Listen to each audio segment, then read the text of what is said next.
Minutos de volta com o Manhã no Ar e as principais notícias do dia. E chegou o momento da gente ir ao vivo para a Rádio FM O Dia, conversar com o Cleiton Pascarelli. Vem comigo, o Cleiton, que está ao vivo por lá na 93.1.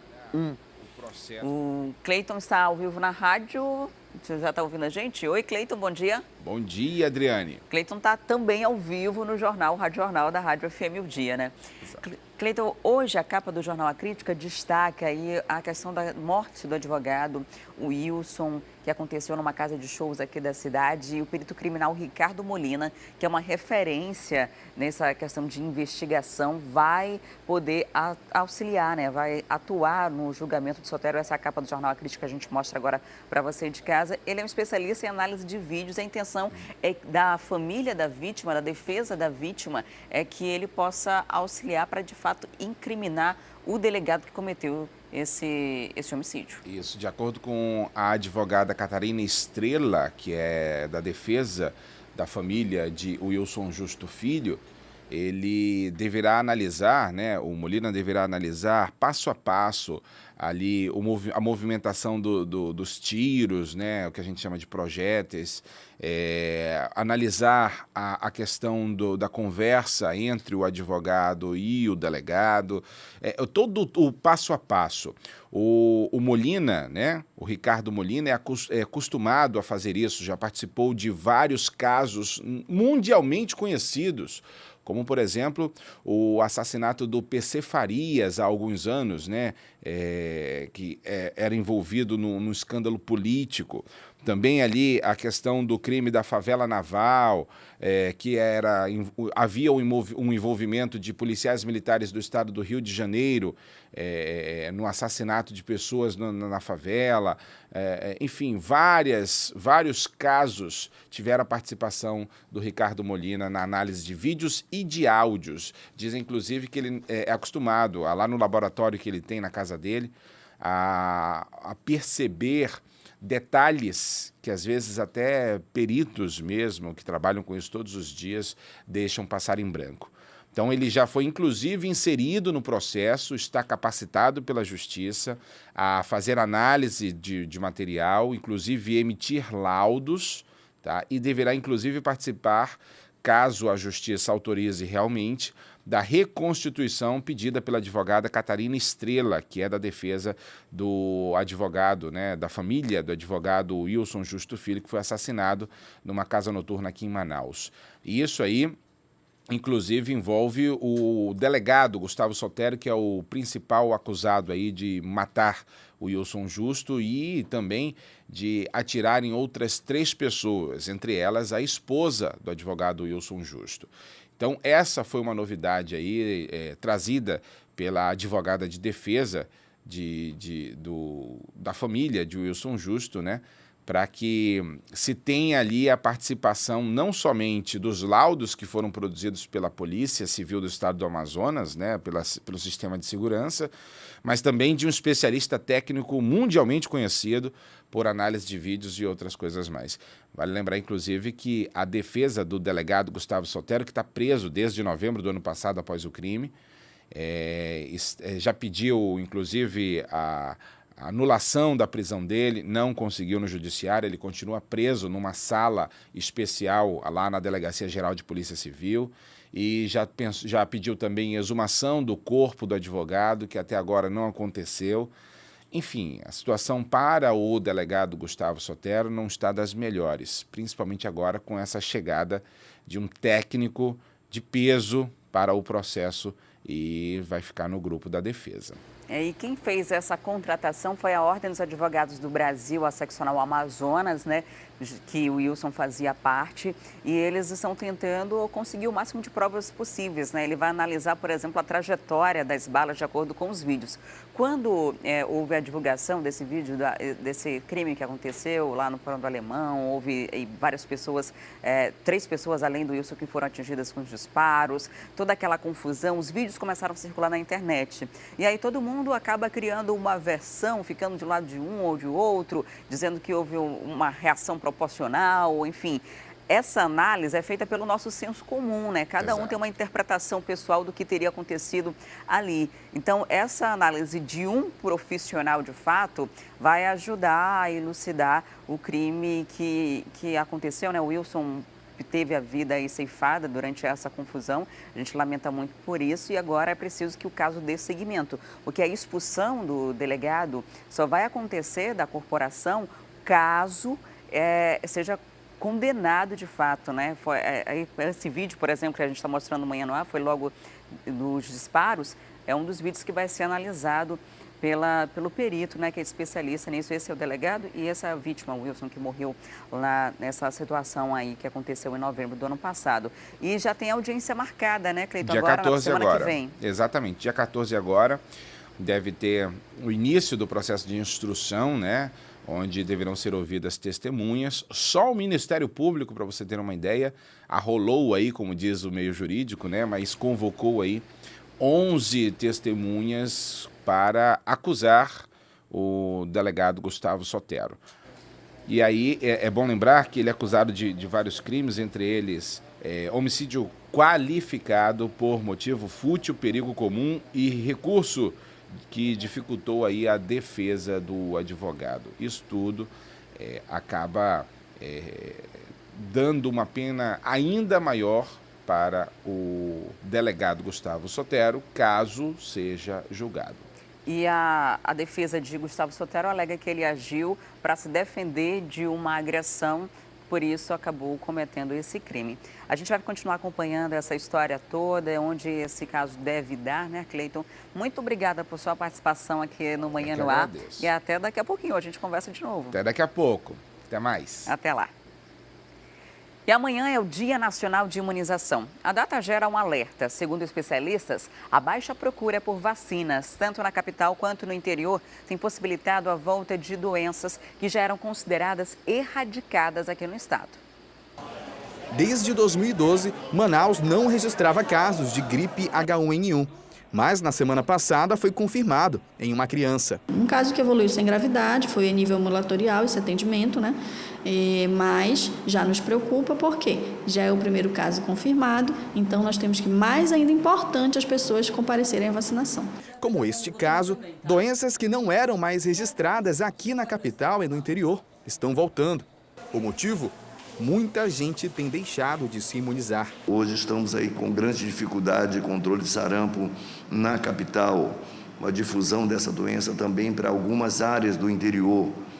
E isso realmente poderia ter sido evitado se nós tivéssemos uma cobertura vacinal eficiente. Este ano, em Manaus, já foram notificados 842 casos de sarampo, outra doença que não era diagnosticada há 18 anos no estado. Desse número, 142 foram confirmados. Até agora, a campanha de vacinação já imunizou 76% do público-alvo.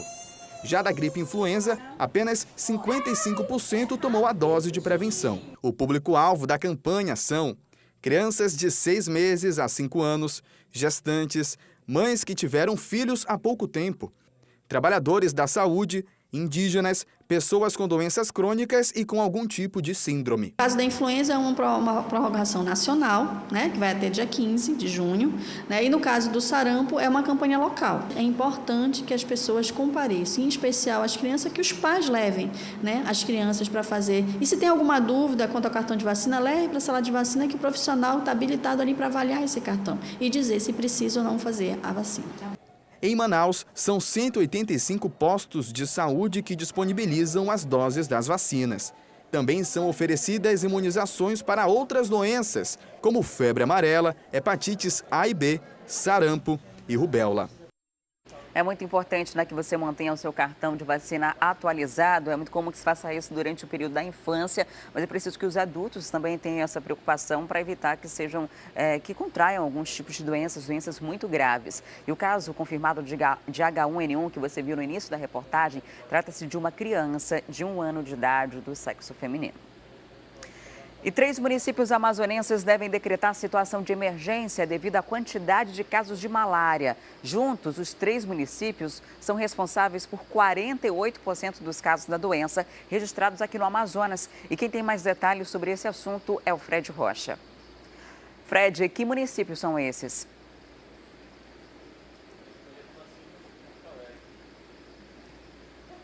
São Gabriel da Cachoeira, Santa Isabel do Rio Negro e Barcelos. Esses são os municípios, viu, Adriane, que podem, em qualquer momento, decretar estado de emergência. Isso porque, como você já disse, eles representam quase 50% dos casos de malária, por enquanto, aqui no estado do Amazonas. A Fundação de Vigilância em Saúde registrou mais de 29 mil casos.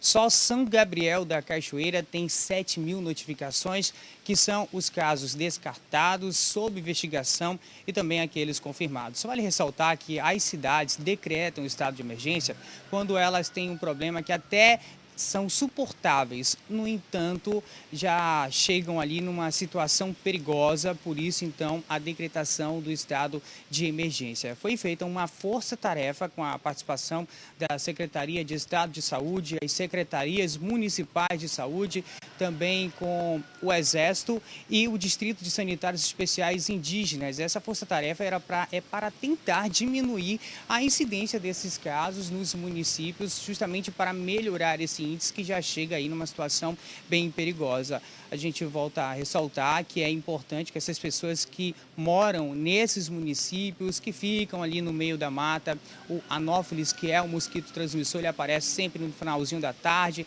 naquela área próxima da vegetação. Então é importante que essas pessoas utilizem o repelente, assim como também as telas nas casas, nas janelas, nas portas, para evitar que os mosquitos entrem nas residências. Os primeiros sintomas surgem ali entre os 10 e 15 dias logo depois que o mosquito pica esta pessoa. E os sintomas que aparecem geralmente são dor de cabeça e vômito. Então, assim que a pessoa sentir algum sintoma desse, é importante procurar uma unidade de saúde, já que o tratamento rápido e o diagnóstico precoce são importantíssimos para as pessoas que estão aí com a malária. Adriane.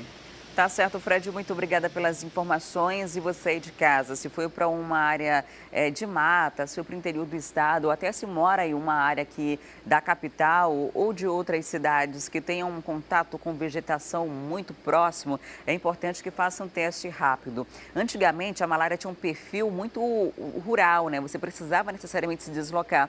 Mas hoje, aqui em Manaus, por exemplo, áreas do Tarumã, ou Valeixo, área onde houve um grande desmatamento, essa doença tem sido muito frequente. Então, as unidades básicas de saúde da capital e do interior estão equipadas com teste rápido de malária para evitar justamente isso, né? É importante fazer o acompanhamento, fazer os testes e iniciar o tratamento o quanto antes para não deixar que essa doença possa causar tanto mal. E para tentar diminuir as filas, as marcações de consultas e exames vão passar a ser feitas pela internet e dentro das próprias unidades de saúde do estado e do município. Os testes para o novo modelo devem durar cerca de 90 dias.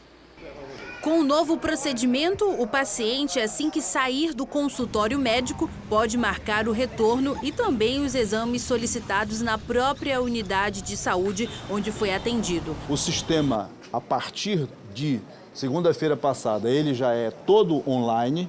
As pessoas que estão indo fisicamente nas unidades estão sendo orientadas para que eles não voltem mais, porque haverá um momento em que nós não faremos mais nenhuma marcação de forma presencial.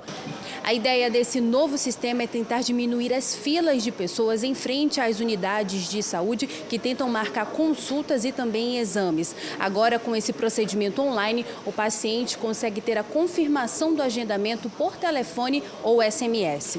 Essa é a primeira fase do sistema de marcação via internet. O procedimento já está em teste em unidades de saúde da rede estadual, como as policlínicas, hospitais, prontos socorros e também em serviços de pronto atendimento. Que são 90 dias de testes, 90 dias em que nós teremos que fazer ajustes e, inclusive, envolver unidades que, por etapa, vão se inserindo nesse sistema. Vou dar um exemplo. As fundações, por exemplo. As fundações, que são unidades de alta complexidade, elas vão parcialmente recebendo o agendamento até chegar o momento em que 100% do seu agendamento também seja pelo sistema online do CISREG. E chegou a hora da nossa entrevista do dia e o assunto da nossa conversa é adoção.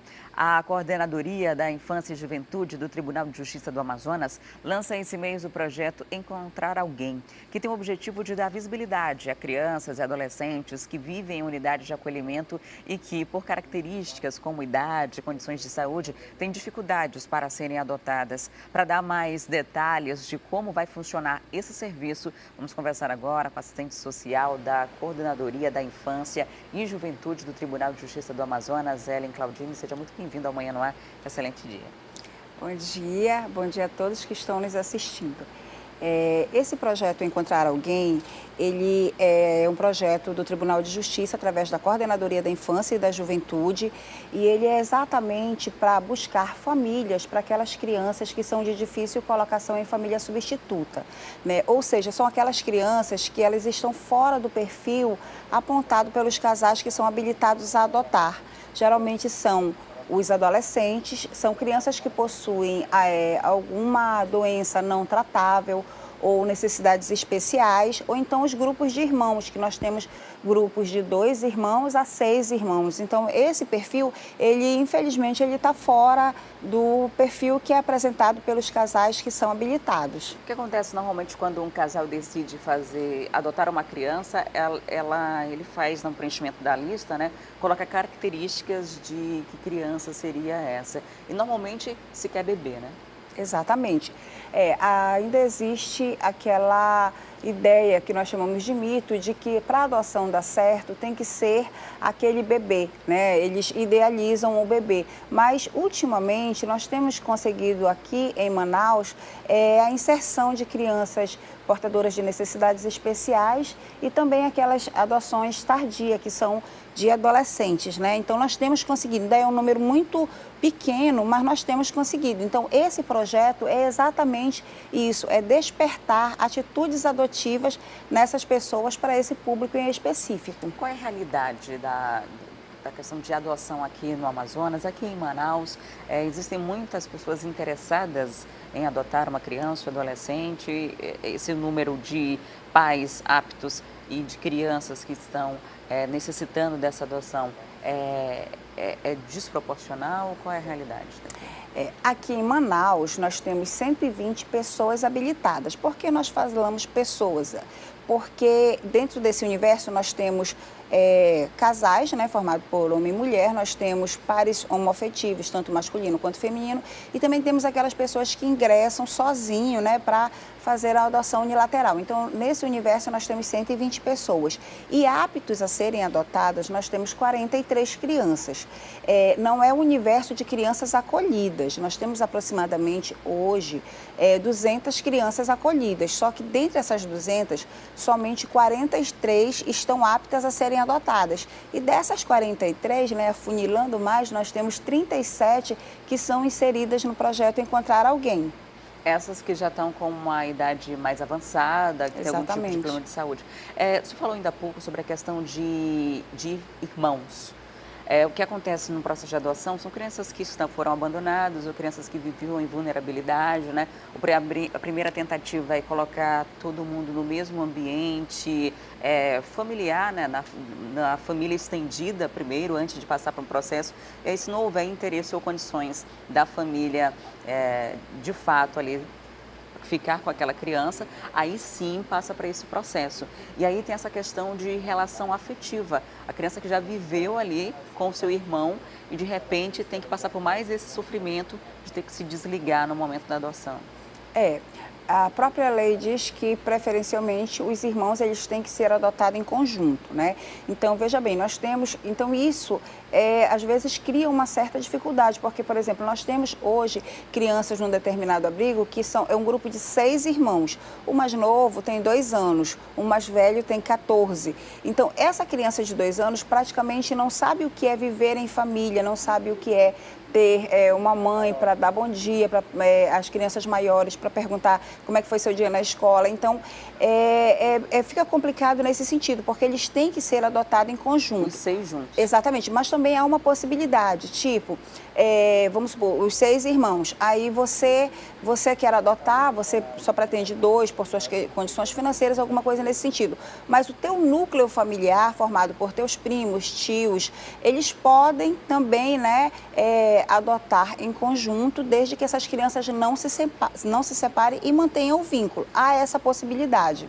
Se não houver, né, esse interesse por adoção dos 6, eles não vão ser adotados? Não pode, né? Eles têm que, exatamente, por isso é esse projeto de busca ativa, ele não é pioneiro aqui no Amazonas, né? Não é pioneiro do Tribunal de Justiça. Ele já existe em muitos outros tribunais, em muitos outros estados, né? Com outras denominações, é um projeto de busca ativa e, graças a Deus, esses grupos numerosos têm conseguido, né? Têm conseguido serem adotados. Então, a gente espera que aqui em Manaus também, porque, assim, o projeto, a finalidade do projeto é a adoção, mas na impossibilidade da adoção, nós buscamos também que as pessoas possam ir aos abrigos, conhecer os abrigos, apadrinhar as crianças, porque a coordenadoria ela também tem um projeto de apadrinhamento afetivo, em que você pode apadrinhar em 3 modalidades essa criança, que é o apadrinhamento afetivo, que é aquele que você pega a criança e leva a criança para passar final de semana, férias escolares, né? Tem o apadrinhamento, de repente eu não tenho tempo, mas eu tenho condições financeiras, quero apadrinhar uma criança. Tem o apadrinhamento financeiro, né? Que você vai arcar com despesas médicas, de material escolar, ou então, de repente, você é profissional, jornalista, e eu não tenho como fazer um serviço voluntário? Tem. De repente você fala fluentemente inglês, pode ir alfabetizar uma criança, ensinar uma outra língua ou assim. Então, dentro dessas 3 modalidades, você pode apadrinhar uma criança que está acolhida. Quem ficou interessado em ser um desses padrinhos, como é o procedimento? Como que funciona para conseguir dar esse pouquinho de atenção a essa criança que já passou por uma situação ou passa de sofrimento ainda? No site do Tribunal de Justiça tem um link que é o da Coordenadoria da Infância e Juventude. Lá tem todos os 10 abrigos que são entidades sérias que trabalham em parceria com a Justiça. E lá tem os endereços, telefone, contato em que as pessoas podem se dirigir a esses abrigos, né? Porque às vezes você mora num bairro próximo a um abrigo e você não conhece. Então lá tem todas as informações, contato telefônico, você pode se dirigir a esse abrigo e buscar apadrinhar uma criança. E posteriormente será encaminhado para a Justiça para ser formalizada essa situação. E quem tiver a intenção de adotar uma criança, qual é o procedimento, qual é o primeiro passo? Primeiro vai a um abrigo, primeiro vai ao Tribunal de Justiça, como é o processo de habilitação? O processo de habilitação, você tem que constituir um advogado, você pode procurar uma defensoria pública próxima ao seu bairro, né, ou um advogado particular, aí ingressa, né, eles vão te dar a relação de documentação, prepara a relação de documentação e aí você vai ingressar com a ação na Vara da Infância e Juventude Civil, lá no Fórum Enoque Reis. Vai passar por um processo, onde você vai passar por uma avaliação psicossocial, um curso de preparação psicossocial pelo GAPAM, que é o Grupo de Apoio a Pais Adotivos, até você receber o seu laudo de habilitação. E aí, o interessante é que você habilitado aqui em Manaus, você pode adotar uma criança em qualquer estado, qualquer cidade do território brasileiro. E muita gente, às vezes, teme esse processo burocrático, acha que vai ser muito demorado, muito difícil, até tenta fazer uma espécie de adoção que é ilegal, né, de mulheres que estão numa situação de vulnerabilidade social e estão grávidas porventura. E esse processo é um processo que pode resultar até numa questão criminal, dependendo de como você decidir adotar uma criança. Então, apesar de ter todo esse processo burocrático, é algo que é necessário para ter garantias de que essa criança vai, de fato, ter um lar seguro, com a atenção necessária, com a estrutura necessária para a vida dela, né? Exatamente. O que as pessoas chamam de burocrático, nós chamamos de segurança. É uma segurança que a justiça dá àquela pessoa de que você vai receber o seu filho, né? Uma gestação que pode até ser um pouco mais demorada, mas você vai ter a segurança de você receber aquela criança e posteriormente não vir uma pessoa querer te tomar. Bater na porta dizendo que o filho é exatamente. meu. Porque assim, o juizado da Infância e Juventude, ele tem um projeto chamado Acolhendo Vidas, que é exatamente para essas mães que intentam entregar seu filho em adoção, porque uma mãe grávida que abandona seu filho, abandona seja na maternidade, num lixo, sei lá, numa parada de ônibus, isso é crime. Ela pode deixar a criança de uma forma legal. Exatamente, é só procurar a Vara da Infância e Juventude, cível, lá no Fórum Enoque Reis, procurar o setor de serviço social, que ela vai receber o acompanhamento durante a gravidez e se no ato, né, quando ela der luz a essa criança, ela se arrepender, tudo bem, não vai ser crime, ninguém vai proibi-la, ela vai continuar sendo assistida pela equipe da Infância e Juventude. E Aline, para quem tiver alguma dúvida, quiser tirar algum esclarecimento sobre essa questão da adoção, pode entrar em contato com vocês de que forma? Através do telefone 3303-5285, que é do Serviço Social do Juizado da Infância e Juventude Cível, ou através do telefone 3303-5267, que é da Coordenadoria da Infância e Juventude. 3303-5285, que é do Serviço Social lá do Fórum Enoque Reis, da Vara da Infância e Juventude Cível. Muito obrigada por sua visita aqui no Manhã no Ar, por trazer esclarecimentos para a gente, falar de uma temática tão importante. E a gente espera que a campanha tenha o nome honrado aí, né? Encontrar alguém, que todas as crianças possam achar um lar e viver de forma digna. Com certeza, é o que nós esperamos e nós também agradecemos em nome da Coordenadoria da Infância e Juventude, da doutora Rebeca de Mendonça Lima, que é a coordenadora da Infância e juíza da Infância e Juventude Cível. Recebi hoje a Ellen Claudini, que é coordenadora, que faz parte da Coordenadoria da Infância e da Juventude do Tribunal de Justiça do Amazonas. E agora a gente muda de assunto porque amanhã vai ser realizado aqui em Manaus mais uma edição do PAC Alternativo. No local são oferecidos serviços de emissão de documentos e atendimentos na área de saúde. E quem vai trazer os detalhes para a gente sobre esse assunto é a Thea Morel, que já está ao vivo. Oi, Thea, bom dia. Onde vai ser realizada essa edição desse projeto alternativo que circula pela cidade, o PAC Alternativo? Bom dia, Adriane. Bom dia a todos. O PAC Alternativo, né? Todo mundo conhece os serviços de pronto atendimento ao cidadão. São aqueles serviços, digamos assim, descentralizados que existem em algumas zonas da cidade e que reúnem vários tipos de atendimentos para a população em um único lugar. O PAC Alternativo, nesse sábado, vai abrir extraordinariamente no PAC da Compensa, que fica na Avenida Brasil, número 1325. Lá no PAC da Compensa, todos aqueles serviços que normalmente já são oferecidos vão estar disponíveis para a população com plus a mais, com um pouquinho a mais. Vai ter também aquelas abordagens sociais e vai ter atendimento de saúde, como você mesmo disse. Entre os serviços mais procurados, sem dúvida alguma, está a emissão da carteira de identidade, né, do registro geral. E quem quiser vai conseguir primeira via, segunda via, fazer ali a modificação do nome, caso você tenha casado e tenha feito essa mudança. Se você quiser tirar uma nova via da carteira e quiser incluir também o número do CPF, você pode. Então, para isso, é preciso que você leve toda a documentação que é necessária e que é pedida quando você faz o RG, que é o registro geral. Dentro dessa documentação, a gente destaca aí a certidão de nascimento, a certidão de casamento para aquelas pessoas que querem fazer a mudança do nome, o próprio CPF, caso você já queira incluir o número do CPF na sua carteira de identidade, e as fotos 3x4. Estão sendo pedidas 3 fotos 3x4, fotos oficiais que vão ser colocadas na carteira de identidade, que é feita ali mesmo na hora. Fora disso, outro serviço muito procurado é o agendamento para emissão da carteira de trabalho e também para a retirada do seguro-desemprego. A gente sabe que quem faz esse trabalho é o Ministério do Trabalho e Emprego, né? É a Secretaria Regional de Trabalho, Emprego e Renda. E aí a carteira de trabalho, no caso, ela não sai automaticamente, não sai na hora. Mas você vai poder, durante esse PAC Alternativo, fazer esse agendamento e também o agendamento para você receber aí o atendimento para retirar o seguro-desemprego, que é aquele benefício que você recebe por alguns meses, quando você não está formalmente empregado com a carteira de trabalho assinada. Então, portanto, esses agendamentos também estarão disponíveis. E fora isso, tem uma série de órgãos que funcionam no PAC e que estarão abertos amanhã. Eu destaco, por exemplo, a Eletrobras, Eletrobras, distribuidora de energia, né, que atua aqui na cidade, que é a nossa empresa de energia, antigamente chamada de Manaus Energia, e que pode fazer, vai estar com técnicos ali para fazer a negociação das suas contas. Portanto, serviço alternativo do parque. Nesse caso, ele não vai ser volante, ele não vai ser itinerário, ele não está rodando a cidade, ele está aberto no lugar onde a população já conhece. O diferencial é que ele vai estar aberto no sábado, porque muita gente também não pode comparecer nos dias de semana para resolver o problema. Então, se você tem vários problemas também para resolver, você pode reunir tudo e participar desse parque alternativo nesse sábado, que já vai estar aberto a partir de 8 horas da manhã. Adriane. Tá certo, Thea. Muito obrigada pelas informações. Até daqui a pouco. Daqui a pouco a gente traz os números da cesta básica em Manaus, que em abril teve uma redução significativa. E os camelões que foram relocados nas galerias reclamam dos prejuízos. Eu volto em instantes, não saia daí.